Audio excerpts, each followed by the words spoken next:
আপা আমাদের কোম্পানির চেয়ারম্যান ওনার মেয়ের সঙ্গে আমাকে বিয়ে দিতে চান। তুই না সেদিন বললি তুই অন্য একটা মেয়েকে ভালোবাসিস? আবার বলেছিলাম, কিন্তু আমার কাছে এইটা বেটার অপশন মনে হয়েছে। আমি কি তোকে এতদিনেই শিক্ষা দিয়েছি কমিটমেন্টের কোনো দাম নেই? কমিটমেন্ট দিয়ে কি আসা যায় আব্বা? আমার ফিউচার সিকিউর করতে হবে না?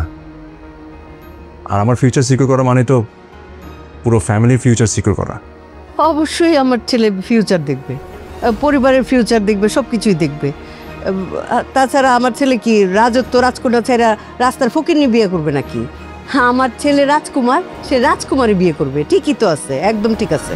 আবার চেয়ারম্যান স্যার বলেছেন উনি কোনো মেয়ের জামাই চান না, উনি একজন ছেলে চান। জন্ম দিলাম আমি আর ছেলে বানাবেন উনি। আব্বা আপনার তো খুশি হওয়ার কথা।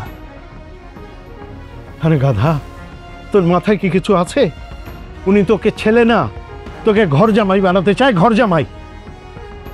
আমার তাতে কোনো আপত্তি নাই। কি হলো ভাই, তুমি ঘর জামাই হবা? ও তুমিই বলো, তার মতো একটা ছেলে ঘর জামাই হবে, এটা মানায়? না না, আমাকে তো ঘর জামাই মানাবে না, মানাবে তো তোকে। তুই তো নিজের ঘরে নিজেই তো ঘর জামাই হিসেবে আছিস অনেকদিন ধরে। 2 টাকা ইনকামের কোনো খবর নাই, আসছিস আমাকে নলেজ দিতে।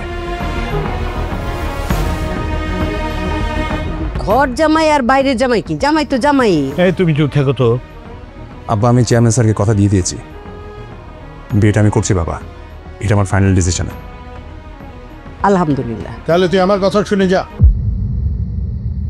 তুই যদি এই বাড়ির ঘর জামাই হস, তাহলে এই বাড়ির দরজা তোর জন্য চিরতরে বন্ধ। থ্যাংক ইউ সো মাচ আব্বা, আমি জানতাম আপনি এই কথাটাই বলবেন। দিলেন তো আমার ছেলেটার রাগেয়া। আপনি তো খুশি হওয়া উচিত, একটা কোম্পানির চেয়ারম্যান রে আপনি বিয়াই রাখতে পারবেন। শোনো, আমার কথাটা তুমি শুনে যাও। আমি যেটা ভালো মনে করেছি সেটা বলেছি। তোমার যদি মনে হয় ওই বাড়ির ঘর জামাইয়ের মা হয়ে তুমিও ওখানে থাকবে, তুমিও যেতে পারো, দরজা খোলা আছে, যাও। থাকলাম, গেলাম। আসছে আমার গরলা রে, এত গড় গড় করেন না তো।